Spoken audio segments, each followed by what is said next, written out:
Dirra lafaa kanarra biyya kamuu teessanii guyyaa gootota Oromoo bagana kan geessanii kan alagaan qoqooddee oliif gad nu ariitu dhiigaan tokkummaa labse jaal magarsaa bariitu amantaa fi kutaadhaan wal qoqqoodnee gandaanii oromummaadhaaf baane lakkin baanu addaanii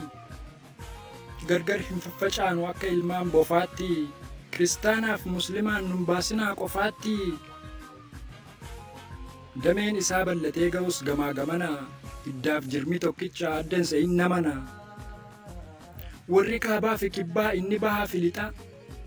Oromoon tokkichuma abadan hin qoodamnu bakkumatti nu fixaa qaama isaatii du'uu tokko dhaabateen sirbu jedhanii ejjennoodhaan waliif seenanii irbuu heera tokkummaa sabaa dhiigaaf lafeen tumanii warra boolla tokkotti shinnigaatti dhumanii irbuu shinnigaan baana eebila 15 guyyaa gootota Oromoo seenaa dalagansanii si yaadachiisuun yaala atis ni beekta tarii bara hoogganaa ture gootni Magarsaa Barii imala dhimma sabaaf qabsoof karaa bu'anii guyyaa jaallan qaqqaaliin 11 ta'anii bakkumatti du'anii alagaan alaguma kokkolfaan nama gantii Soomaaleetu nu nyaatte jaal muhee abdootiif jaal iggasuu gantii kan dhugaaf dhaabbate haqarraa hin goru jaal gadaa gammadaaf jaal dhaddachoo boruu kaayyootu walitti dhee hin qoqqoodne balaanii jaal faafam dooyyootiif jaal marii galaanii kan alagaan qoqooddee oliif gad nu ariitu dhiigaan nu tokkoomsani jaal abboomaa mitiquuf jaal Magarsaa Bariitu dhaddachoo mul'ataa falmataaf irrana aarsaa lubbuu baasan yaadaniisiif ana of qofaaf hin jiraannu akka hamtuuf okkootti jedhanii 11 dhuman boolla tokkootti gabrummaa irra duutii caaluu warra hubatan warra dungoonuuf ta'uun ofii jaraaf gubatan tokkummaa oromummaaf warra nuuf baasan aarsaa jecha kamiin filadheen danda'ee isaan faarsaa bara hedduuf dhokate seenaan keessan golatti wareegaan har'a geenye malee miti tolatti gammoojjii shinnigaatti osoon qabaatiin cubbuu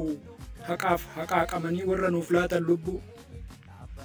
kutaa fi amantaarra eenyummaa caalchisanii tokkummaa dhiiga jaraan labata dhaalchisanii qaroon har'arra taa'ee egereedhaaf akeeka osoo isaan nuun duune har'a hin jirru beeka sila alagaan nu facaastee akka sangaa sadeenii qofa qofaan nu nyaatti har'a silaa gadheenii akka golgola lafaa lukkuun galtu qooxiitti kutaadhaan faffacaanee galla gandaaf gooxiitti silaa sirna moofaadhaan alagaadhaaf saganna fayyaa walii gaddinee dhibee walii raganna akka fardaan gulufnu akka qocaa tiranna osoo jarri nuun duune amantaa wal ciranna kutaa biraarra teenyee keenyan jennu finfinnee dhiigaan fufsiisanii fi firoo madda hin cinne jaratu aarsaa lubbuun ofiyyuu nu barsiise dhiigaan walitti hidhamuu dhaloota agarsiise kan lammiif hin jiraanne namummaan qabu oota kanaafuu leellifanna sagalee ol kaafnee goota jaraafuu qoma dhiibnee oromummaan dhaadanna gootota keenya mara waggaa waggaadhaan miti guyyaa guyyaan yaadanna dirra lafaa kanarraa biyya kamuu teessanii irra deebi'een jedha baga nagaan geessanii Riyaad Raayaatiin.